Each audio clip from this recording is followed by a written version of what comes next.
Inbecom te explica. Los 10 principios del liberalismo. De inicio la premisa parte de que el liberalismo no deviene de libertinaje, sino más bien de libertad. Primer principio, el individualismo político, entendiendo a las personas como sujeto de derecho. No se niegan la existencia de grupos o colectivos, o de clases sociales. Cuando se analizan estos, de hecho, se reconoce el accionar de cada uno, pero comprendiendo que el centro del todo está en el individuo, la persona, ese ser humano para quien se deben elaborar y estructurar normativas a favor de sus derechos y obligaciones. Segundo principio, igualdad jurídica, donde no solo la persona es el sujeto de derecho, sino todas las personas, sin importar su condición, origen o situación, tienen los mismos derechos. Tercer principio, libertad personal, que se torna en un derecho fundamental de cada ser humano, para perseguir su propio proyecto vital, sin que otros le impongan el suyo, es decir, libertad frente al autoritarismo y o control de otros. Porque sin esa libertad se estaría realizando esclavitud, demostrando así ser propiedad o cosa de una agrupación dominante, perdiendo así el poder de decisión de las acciones y pensamientos personales.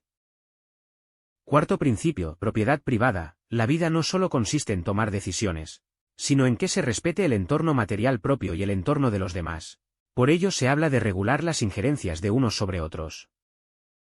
Quinto principio, autonomía contractual, donde las personas no solo se comportan o actúan libremente, sino que el ser humano se relaciona en situaciones de control al entorno material, porque interactúa con otras personas. Por ello los instrumentos regulatorios son los acuerdos o los contratos que permiten establecer las acciones de uno hacia los otros o de los otros sobre uno mismo, debiendo haber compromisos de partes para cumplirlos. Sexto principio, reparación del daño causado o responsabilidad. Si alguien viola contra la libertad de otro o atenta contra tu propiedad o si se incumple los contratos que voluntariamente se han suscrito, se entiende que se está generando un daño y hay lesión en los derechos del otro y por lo tanto hay que reparar el daño generado. Por ello, en base a esas tres ideas básicas, libertad, propiedad y contratos, basadas en que todos somos sujetos de derecho y de igual derecho, se permitiría entender una sociedad donde las personas coexistan sin agredirse. Sin embargo, los seres humanos aspiramos más, como el hecho de podernos integrar en grupos o asociaciones o colectivos, por ello se tiene el séptimo principio, libertad de asociación.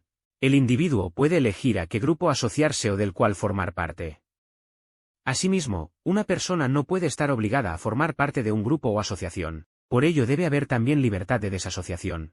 Para ello hay normas estatutarias que determinan conseguir los más grandes beneficios para sus miembros. Octavo principio, libre mercado, tomando en cuenta que la persona no solo se asocia para fines espirituales, religiosos, sociales, cívicos, sino también para fines económicos. Las personas se agrupan para producir bienes y servicios que puedan consumir ellas mismas o intercambiar con otros. La regulación viene de la mano de los principios anteriores, libertad personal, respeto sobre la propiedad privada de los medios de producción, autonomía para quien suscribe un acuerdo comercial con otros y libertad de asociación y de empresa. Noveno principio, gobierno limitado, para que los anteriores principios sean efectivos.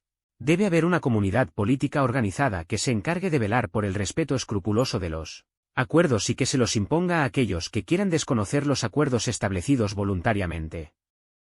El problema de un gobierno, de esa comunidad política organizada, es que tiene mucho poder, por tanto puede convertirse en un agente que conculque el derecho de unos u otros. Por lo tanto, para el liberalismo el Estado debe estar estrictamente limitado, y debe ocuparse de proteger los derechos individuales y nada más. El gobierno no está legitimado para crear derechos aparte de los que tienen los individuos. No está legitimado para colocarse encima de los derechos de los individuos.